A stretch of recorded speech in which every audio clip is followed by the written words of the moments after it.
O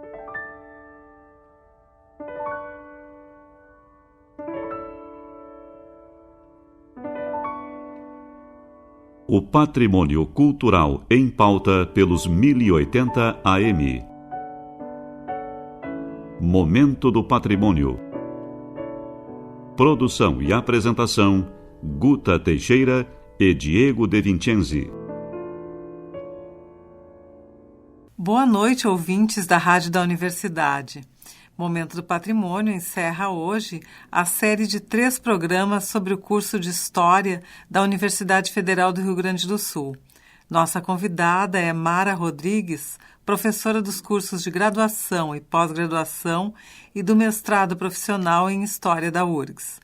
Mara também é coordenadora do grupo de pesquisa Memória e História da URGS e integrante do subprojeto História do Programa Institucional de Bolsa de Iniciação à Docência da Universidade.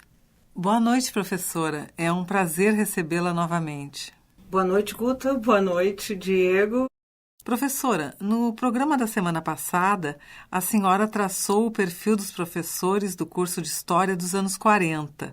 A senhora poderia falar agora sobre o perfil dos professores dos dias de hoje? Sim, aí tenho que falar da minha formação, da formação dos meus colegas. Então, nesse sentido, o que a gente vê uma grande diferença, né? Porque toda a formação que nós temos, se nós compararmos aquele corpo docente de 43 que eu estudei e esse corpo docente hoje, nós temos que a maioria esmagadora tem formação de graduação, mestrado e doutorado. Ou se não tem o doutorado, tem uma longa experiência dentro dos cursos superiores de História, né? Que podem, tanto no nosso curso, como podem ser também, alguns são egressos de outros cursos de História. Eu digo esses que não têm formação em pós-graduação, mas a maior parte tem essa formação de pós-graduação e hoje existe uma exigência se ter uma ação ou contatos mesmo internacionais. Então, isso distingue o nosso corpo docente em relação à década de 43, onde a gente tinha professores com uma formação sobretudo de direito, não existia formação em história no país, então, um ou outro engenheiro, e nós temos o caso de um professor que não tinha curso superior, né? Que era docente do curso e não tinha curso superior. E isso não teria sido um grande problema na época. A gente tem que lembrar, por exemplo, das grandes figuras do meio intelectual sul-rio-grandense nesse momento. Vou dar um exemplo que mostra bem o limite, né, da comparação que a gente faz com a década de 40. O Érico Veríssimo não chegou a concluir os seus estudos secundários. E foi um dos maiores intelectuais do Rio Grande do Sul naquele momento, né? Então, nós vivemos um momento completamente diferente. Nós já temos essa cultura universitária que, aliás, a gente pode dizer, então, que foi um empreendimento muito bem sucedido, que começou com as faculdades de filosofia. Criar esse espírito universitário, essa cultura universitária. E criar esse espírito universitário não só no sentido do ensino, mas de propiciar, de criar condições dentro da universidade para o desenvolvimento de pesquisa. Então, essa é a realidade que a gente vive hoje. Nós trabalhamos em ensino, em extensão e em pesquisa, sim. Algo que na década de 40 não acontecia. Professora, qual é o mercado de trabalho do historiador hoje? A senhora tem falado bastante na questão do professor de história, né? Mas existem outras possibilidades que antigamente não existiam, né? Sim, mas ainda a nossa realidade ainda é de um mercado de trabalho, sobretudo para o ensino, né? Só que hoje também o próprio mercado de trabalho no ensino ele já está mais ampliado em relação ao que existia na década de 40. Quer dizer, nós temos muitas universidades, então hoje a gente tem o egresso do curso de História, se ele vai trabalhar com o ensino, ele vai trabalhar na educação básica, né? Ou seja, o ensino médio, o ensino fundamental, como na década de 50 e na década de 40. Aliás, na década de 40 ainda é só o ensino secundário, hoje a gente já tem outros níveis educacionais mais anteriores ao secundário, no qual o professor de história atua. E nós temos também o ensino superior, né? Nós temos muitos cursos superiores no qual nós temos professores que saíram de cursos superiores de história. Então, no ensino já está bastante ampliado esse mercado.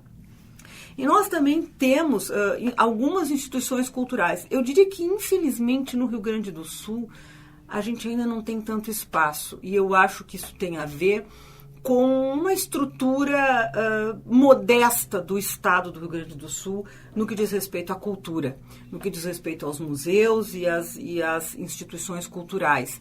Isso também mostra o pouco investimento que se tem tido nessa área, e não só por uma questão de vontade política, é evidente que isso é muito marcante, mas também pela precariedade financeira de longos anos do Estado, isso não é algo só do momento presente.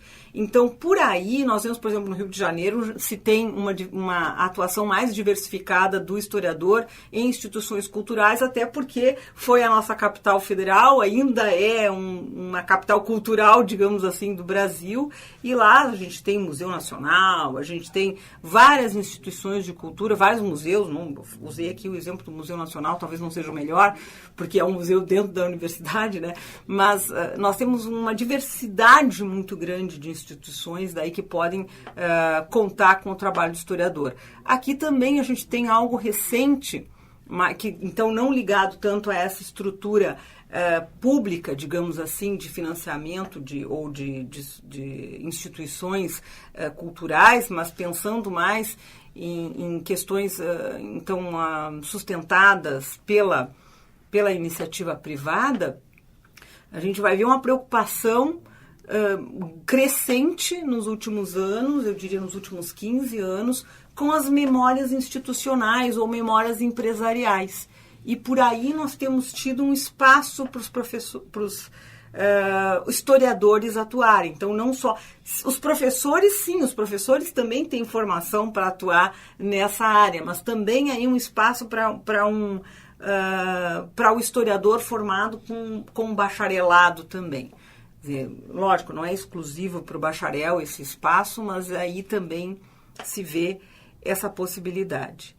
Então, não só essas memórias institucionais, essas memórias de empresas, mas também, por exemplo, o Tribunal de Justiça. Eu cheguei a trabalhar no memorial do Tribunal de Justiça há anos atrás, mais como estagiária. Então, há uma preocupação crescente nos últimos anos em todos, eu diria, disseminada por todas as instituições de construir essas memórias institucionais. Isso só não acontece com uma amplitude maior em função, eu diria, desses problemas financeiros, do nosso Estado. Professora, há um projeto de lei em tramitação para reconhecimento da profissão de historiador, já há alguns anos. Sim. Né? Qual a sua opinião sobre esse tema? Me parece importante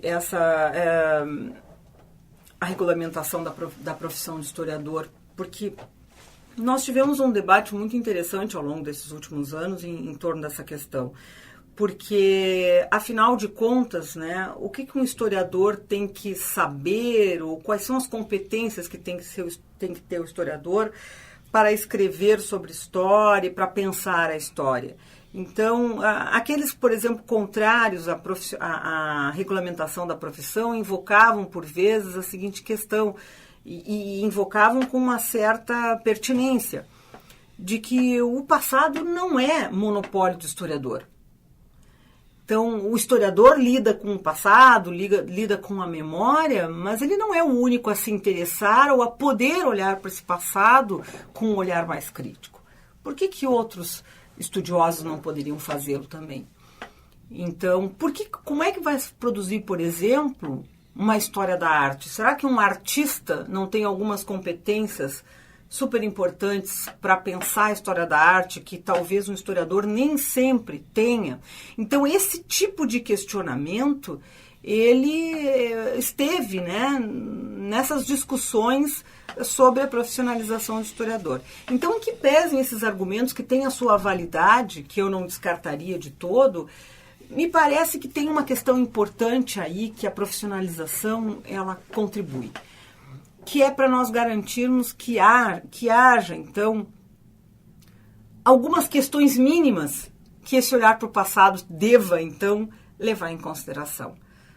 Qual é o perigo, entre aspas, aqui, né? Eu não posso gesticular aqui, né? Aliás, eu posso, mas o espectador não vai, o ouvinte não vai ver as aspas que eu estou colocando aqui, né? Para falar agora, nesse momento. Qual é a preocupação que a gente tem que ter ao lidar com o passado? É essa frequente confusão entre memória e história.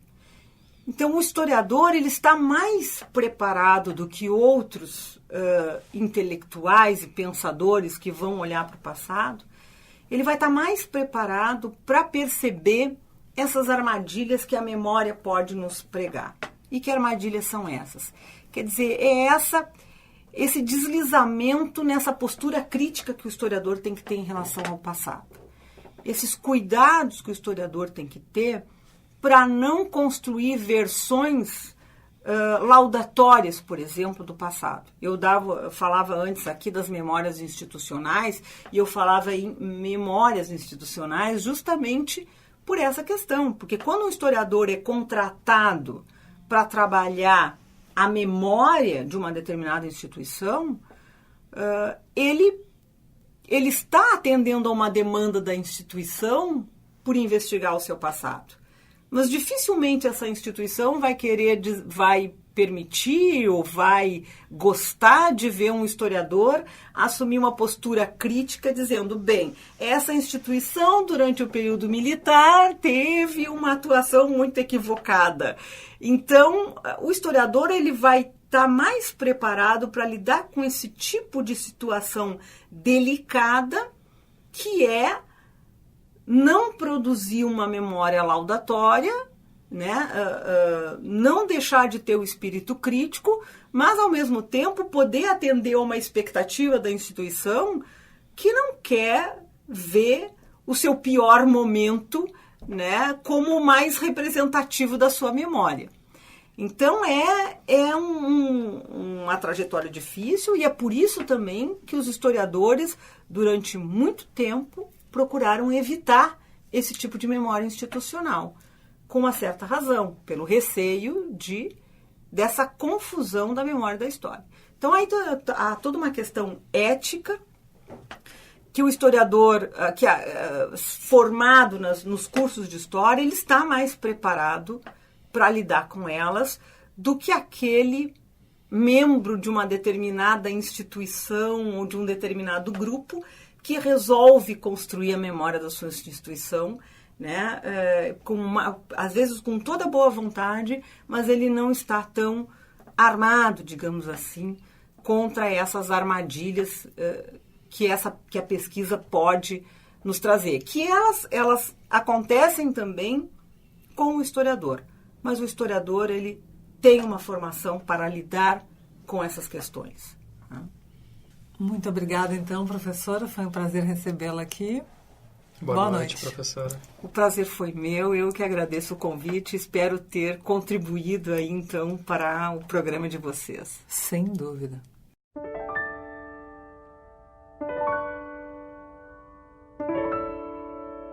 Encerramos hoje a série de 3 programas sobre o curso de História da Universidade Federal do Rio Grande do Sul. Nossa convidada foi Mara Rodrigues, professora dos cursos de graduação e pós-graduação e do mestrado profissional em História da URGS. Mara também é coordenadora do grupo de pesquisa Memória e História da URGS e integrante do subprojeto História do Programa Institucional de Bolsa de Iniciação à Docência da Universidade.